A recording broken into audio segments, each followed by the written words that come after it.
ખાતે વસંતારા સ્કાય બની રહ્યું છે ત્યારે સ્ટવ પ્રાઇમની દિવાલને અડીને બિલ્ડર્સ દ્વારા કામકાજ ચાલતું હોવાથી સ્ટવ પ્રાઇમની દિવાલ ધડાકા સાથે ધરાશયી થતાં બે ટાવરમાં રહેતા આશરે 40 જેટલા લોકોના મકાન ખાલી કરવામાં આવ્યા હતા. સત્વ પ્રાઇમ કોઓપરેટિંગ હાઉસિંગ સર્વિસ સોસાયટીમાંથી હું મૈનક પટેલ વાત કરું છું એઝ અ ટ્રેઝરર. ઘટના જ્યારની બની ત્યારનો હું નીચે આવેલું છું. દરેક એજન્સી જોડે હું વાત કરી રહ્યો છું, like Vadodara gas limited, fire brigade, પોલીસના જવાનો, દરેક જણ જોડે. પણ અમને હજુ સુધીમાં જે ઘટનાના જે બની છે, જેના રિલેટેડ કોઈ વ્યક્તિ છે, એ કોઈ અમારી સોસાયટીમાં અમને મળવા માટે નથી આવ્યું. જેવું કે હમણાં બે ટાવર જોઈ શકો છો, જી ટાવર અને ઈ ટાવર, બંનેના 160 ફેમિલીને ખાલી કર્યા છે. 160 લોકો અત્યારે અહીંયા બહાર છે, જેમને કે જમ્યા નથી, કઈ નથી. પણ એમના પૂછવા માટે ના બિલ્ડર ફોન ઉઠાવતો નથી કે ના એના દ્વારા કંઈ પણ, અને જવાબદાર તંત્ર દ્વારા પણ કોઈ કાર્યવાહી કરવામાં નથી આવતું. એ અમને બહુ દુઃખની વાત લાગી રહી છે અત્યારે. અત્યારે કેટલા વાગ્યા બનાવ બન્યો? આ બનાવ 6:30 થી 7 વાગ્યાની અંદર બનેલો છે. કોઈ મોટા પ્રમાણમાં કોઈ જાનહાની એવું કંઈ થયું કે ખાલી ફક્ત નુકસાન જ થયું? અત્યારે તો અમારી સોસાયટીનું નુકસાન થયેલું છે. કમ્પાઉન્ડ વોલ અમે લોકોએ કરેલી ને ઘણું એવું છે.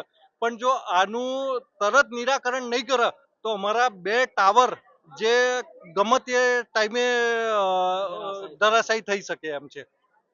જે રીતે વાત કરીએ કે જ્યારે 10મા અને 12મા ધોરણની એક્ઝામ ચાલી રહી છે, ત્યારે આ બે ફ્લેટોમાં 10મા અને 12મા ધોરણના સ્ટુડન્ટ્સો રહેતા હશે, છોકરાઓ રહેતા હશે. શું કહેશો તમે એમના વિશે કે જ્યારે અત્યારે કોઈ સત્તાધીશ આવ્યા નથી?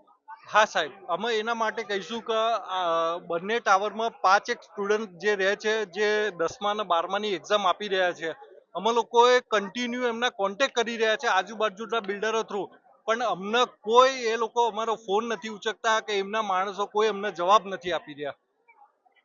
જે રીતે વાત કરીએ, બાજુની અંદર જે કન્સ્ટ્રક્શન સાઇટ ચાલી રહી છે, જે લોકોનું કહેવું એવું છે કે સત્તા પર બેઠેલા એ લોકોની છે, તો હાલ જે ફ્લેટની દિવાલ જ ધરાશાયી થઈ છે. શાયદ આપણે ઈશ્વર કરે ને કંઈ થાય નહીં આગળ, જો કંઈક મોટું નુકસાન થયું તો એનું જવાબદાર પડશે કોણ રહેશે? શું કહેશો સાહેબ? એ તો જે બાજુવાળા વ્યક્તિએ અત્યાર લગીને અમને કંઈ નથી થયું, પણ બાજુવાળાએ ખોદ્યું તો અમને નુકસાન થયું. તો હું તો એવું જ માનીશ કે બાજુવાળા સત્તામાં હોય કે ના હોય, પણ હું તો એને જ જવાબદાર આજે માનું છું ને. જો એ ખરેખર બહુ ખોટો માણસ કહેવાય, કેમ કે અત્યાર સુધીમાં અમારા ફોન નથી ઉચકતા, નથી સોસાયટીમાં આવ્યા, ને ગમે તે ક્ષણે કંઈ પણ થઈ શકે એમ છે.